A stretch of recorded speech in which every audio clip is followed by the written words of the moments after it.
कृत्रिम सुने हैं?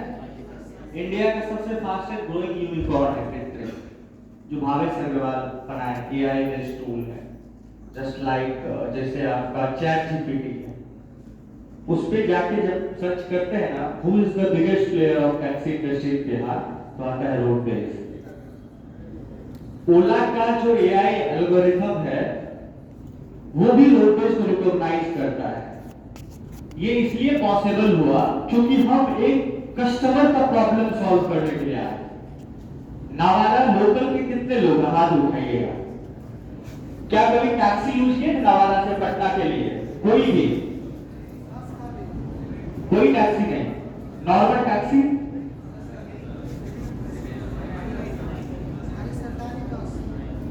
हमारा एनालिसिस था नवादा से पटना के लिए कम से कम 3000 रुपए चार्ज करता था टैक्सी वाले मिनिमम।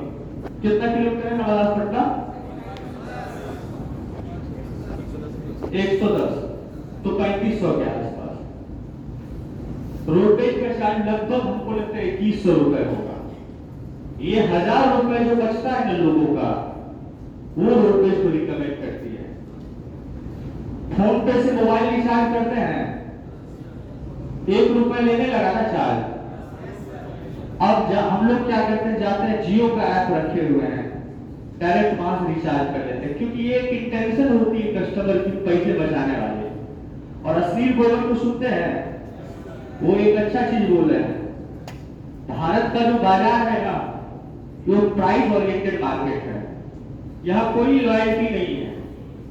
आपका सगा भाई भी अगर धंधा कर रहा है ना, और कोई उससे कम प्राइस में आपको कोई प्रोडक्ट ऑफर कर दिया ना, तो उसको बोलेंगे भैया मेरे भाई को मत बताइएगा, पीछे वाला गेट से पहुंचवा दीजिएगा। एक्चुअल है, फैक्ट यही है, हकीकत यही है। यहाँ के जो यूजर है, जो कस्टमर है, जिसको आप प्रोडक्ट बेचेंगे, तो प्राइस ओरिएंटेड मार्केट होने के साथ साथ एक स्टार्टअप को हमेशा ये देखना होगा ना, जो अपना प्रोडक्ट बना रहे हैं या बेचने के लिए बाजार में जा रहे हैं, तो हमारा टारगेटेड ऑडियंस कौन है। जैसे हम बोले थे अभी रितेश अग्रवाल से हमारी हर एक वीक बात होती है, और आपको बता दे जो हमको अंग्रेजी नहीं आता है, तो हम जो मेल करते हैं तो वो हिंदी में करते हैं, हिंदी में ही हमको रिप्लाई आता है। समझ रहे हैं? एक सबसे यंगेस्ट बिलियनर इंडिया का, और जो सबसे कम उम्र का बिलियनर है, उसके पास से अगर मेल आपका रिप्लाई हिंदी में आ रहा है, वो तो कर सकता था जो अंग्रेजी कर देते, ट्रांसलेट कर लेगा, ट्रांसलेटर का जमाना है ना। तो वहां लगता है कि आदमी इमोशनली कनेक्ट है। उनसे जब हमारी बात हो रही थी बिहार को लेके, बिहार के स्टार्टअप इकोसिस्टम को लेके, तो हम 2 चीज उनको बताया कि उनको पहला चीज, जो बिहार के जो बच्चे हैं ये फोड़ने में माहिर है। अगर 4 साल जाके मुखर्जी नगर में तपस्या करके यूपीएससी निकाल सकता है, दाढ़ी पका सकता है पुनाई चक में रूम लेके वो बीपीएससी एसएससी निकालने में, है ना, पकाता है ना। मतलब वो एकदम दृढ़ संकल्पित है जो हम निकालेंगे ही निकालेंगे। अच्छा, नहीं निकलता है तो अलग बात है, सिक्योरिटी गार्ड का नौकरी छोड़ने जाता है। मेरा मानना है जो नौकरी बहुत जरूरी नहीं है, आपका स्किल होना बहुत जरूरी है। वो कई नौकरी की अपॉर्चुनिटी आपके पास लाके रख देगा।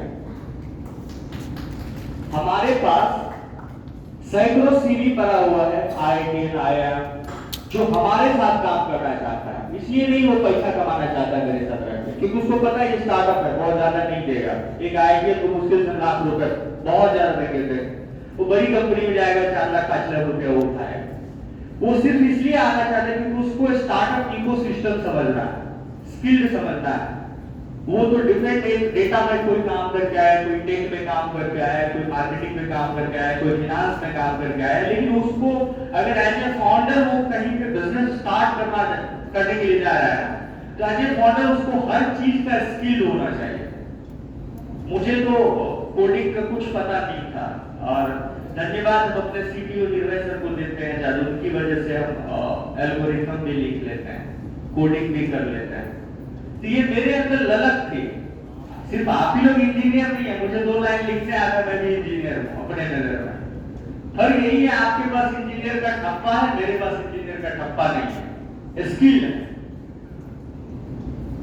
तो ये मेरा मानना है, तो एक फाउंडर उसका हर क्षेत्र में थोड़ा बहुत नॉलेज होना चाहिए, मार्केटिंग का भी होना चाहिए, कोडिंग का भी होना चाहिए, ये आपको मार्केटिंग एनालिसिस का भी होना चाहिए, डेटा का भी होना चाहिए, हर चीज का ज्ञान होना चाहिए। ज्ञान तब होगा जब आप इंटरेक्ट करेंगे अलग अलग लोगों से, जो कुछ प्रॉब्लम को सॉल्व कर रहा है। कोई फाउंडर है जो बिजनेस बना रहा है, और बिहार बहुत बड़ा ये है, आबादी है, कई यूरोपियन कंट्री से ज्यादा आबादी है ना। जैसे हमारे लिए हमको क्या अपॉर्चुनिटी दिखा, क्यों टैक्सी इंडस्ट्री में आए, पहले भी टैक्सी इंडस्ट्री में थे, एग्जिट लेने के बाद भी टैक्सी इंडस्ट्री में, क्योंकि मुझे एक डेटा मिला जो कहता है बिहार में सबसे ज्यादा पलायन होता है। हाँ होता है, ये बिहार का दुर्भाग्य कहिए, लेकिन इसमें मुझे अपॉर्चुनिटी दिखा, क्योंकि डेटा कहता है जहां ज्यादा पलायन होगा वहां ज्यादा ट्रांसपोर्टेशन होगा। तो मुझे उसमें अपॉर्चुनिटी दिखी, उस डेटा के बिहाफ पे हम इतना बड़ा निर्णय लिए और एक कंपनी खड़ा किए, और आप लोगों के प्रेम और सहयोग से जो कंपनी साल टाइम पर जाने से पहले नुकसान में थी, आज इतना प्रॉफिट में है। अगले साल से हर साल बिहार में 10 स्टार्टअप को फंडिंग देगी, हर साल 10 नए स्टार्टअप निकलवाएंगे। आप लोगों में से किसी बच्चा को उठाएंगे जिसके पीछे में आग लगी हो, वो आग जो अपने सपने को पूरा करने वाली हो। अमूमन लोग क्या करते हैं, मौसी का बेटा अगर बैंगलोर में रह रहा है, भले ही उनकी सैलरी ₹1,00,000 हो, हकीकत बताते हैं, हमारे बहुत सारे ऐसे परिचित हैं, ये समाज की हकीकत है। जो अगर हम कहीं गवर्नमेंट जॉब में है और हमारा बेटा बैंगलोर में जाके पढ़ाई किया, वहीं पे 50-60 हजार का जॉब पकड़ लिया, वो जिद कर रहा है कि पापा हम आके कुछ अपना स्टार्ट करना चाहते हैं, लेकिन उनके घर से अप्रूवल नहीं मिलता है। पता है क्या कहते हैं लोग, क्या कहेंगे जिसका बेटा निकम्मा था, नहीं सर्वाइव कर पाया बैंगलोर में। अभी बाप को अगर अपना पेंशन का आधा पैसा भी भेजना पड़ेगा उनको सर्वाइव करने के लिए, तो निकाल के अकाउंट से भेजते हैं, लेकिन तुम वहीं पे रहो। ऐसा क्यों? क्यों भाई, ऐसा क्या है? वो समाज क्या है, सोसाइटी क्या है? मरने वाला कोई नहीं याद करने वाला है। कोरोना सिखाया है ना, अच्छे अच्छे लोग चलते चलते टपक जाते हैं। लोग कोरोना कोविड के समय पड़ोसी तो छोड़िए, घर के लोग भी आपके शरीर पे टच करने के लिए नहीं आते। तो ऐसे लोगों के लिए, ऐसे लोगों को देखते हुए उससे शर्म के कारण वो क्या कहेंगे, ये सुन के हम अपने सपने को क्यों मार ले, हम अभी चलते चलते मर जाएंगे, हम जी रहे हैं, अपने लिए जी रहे हैं। तो वो कहते हैं हम एक बुक लिख रहे हैं अपनी जीवनी पे, हमारी जीवनी कभी आराम से बहुत सारा आर्टिकल मिलेगा। अभी एक स्टार्टअप भारत यात्रा आ रहा है विजन प्राइम पे, उस पे भी आ रही है हमारी स्टोरी, और अगले साल से एक फिल्म शूट हो रही है, उसका टाइटल है द पागल, उसमें हमारी कहानी को बताया जाएगा। शशि वर्मा जी हैं शशि वर्मा जी हैं फिल्म डायरेक्टर, जो पंचायत वगैरह और बहुत सारे ऐसे मूवी को लीड किए हैं, वो बना रहे हैं। अभी हाल फिलहाल में हम साइन किए हैं, वो कंसर्न दिए हैं, आप कर सकते हैं। तो वो जो द पागल है ना, वो हम इसलिए लिख रहे हैं ना, जो ये जो समाज है जो तय करता है फलनवा का बेटा क्या बनेगा, इसको तोड़ना है, इसको क्रैक करना है। फलनवा का बेटा है, फलनवा परवरिश किया, फलनवा को सोचने दो उसका बेटा क्या बनेगा। तुम कौन हो जो डिसाइड कर रहे हो? अभी एक लड़का है यहाँ पे, शिवानंद नाम है इसका, बहुत सारे लोग जानते हैं, टिकट दोस्त के फाउंडर हैं। ये जब अपना इंजीनियरिंग कंप्लीट किया तो हमको फोन किया, भैया आपको जॉब चाहिए। हम बोले क्यों? तो घर का प्रेशर है। हम इसको बोले घर वाले को बोलो जो हम वापस नहीं आएंगे घर अगर जॉब करेंगे तो नहीं हिम्मत है। तो हम बोले फोन बंद कर दो 3-4 महीने के लिए, कोई काम स्टार्ट करो अपना, घर वाले से बात मत करो, 6 महीना नाराज रहेगा, ज्यादा और क्या साल भर नाराज रहेगा।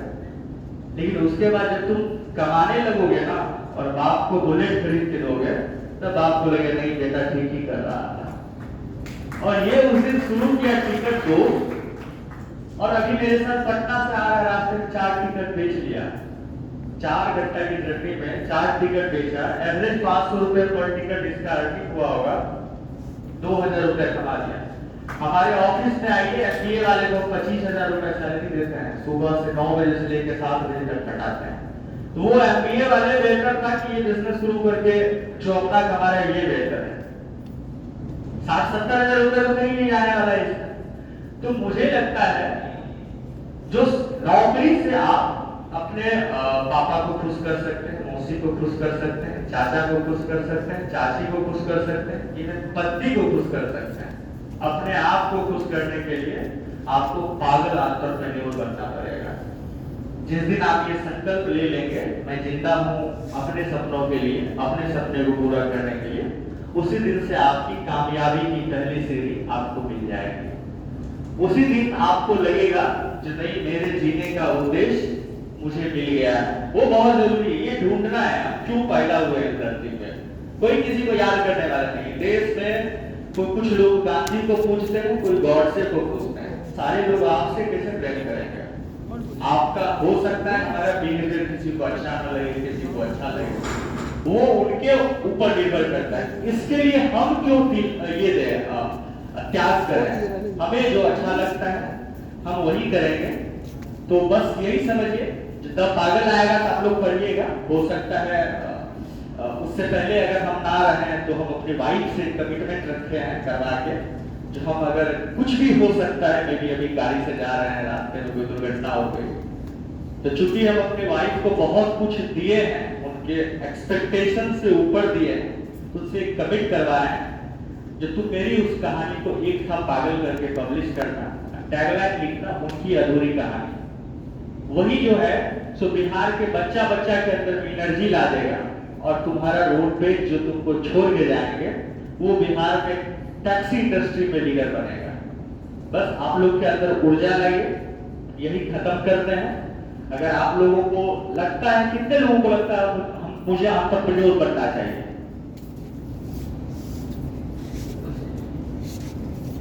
अभी तो 2 हाथ उठा। ये जिस दिन 80% लगेगा ना, 80% लोग अगर हाथ उठा के कहेंगे जब एंटरप्रेन्योर बनेंगे, तब 20% उससे निकल के बनेगा। बाकी 70-60% जो है तो वो रास्ते में ही निर्णय लेके, ये हमारा जो देश है ना, यहाँ क्या है ना, जब आप फाइनल ईयर में जाएंगे तो कागज उठाएंगे, एक कलम उठाएंगे, और हर आदमी के पास एक आइडिया है, उस अपने आइडिया से 0 से अरबपति बनने का फॉर्मूला लिख रहे हैं। आप पिच भी कर देंगे, हाँ भाई ऐसे ऐसे इसको बेच के हम अरबपति बन सकते हैं, लेकिन एग्जीक्यूशन थोड़ा टफ होता है। तो एंटरप्रेन्योर के फील्ड में आने से पहले वो कहते हैं ना, मालिश करवा के तेल लगा के मैदान में अखाड़ा उतरना चाहिए। तो अपने अंदर में ये चीज भर लीजिएगा, तो आपको स्ट्रगल करना ही होगा। 4 साल 5 साल 6 साल स्ट्रगल करना ही होगा, लेकिन वो 6 साल के बाद जैसे आपके सामने दिलखुश कुमार आके ज्ञान दे रहा है ना, वैसे आप कहीं जाके ज्ञान दीजिएगा, आपको लाखों लोग जाए। लेकिन स्ट्रगल बहुत जरूरी है। स्ट्रगल, बिना स्ट्रगल का कुछ भी संभव नहीं है। कौन कहता है सरकारी नौकरी में स्ट्रगल नहीं है? उसमें भी स्ट्रगल है, ऊपर से नीचे तक है। कौन कहता है नौकरी बचाने के लिए सुबह जो है सो उठते ही फोन अटेंड करना पड़ता है?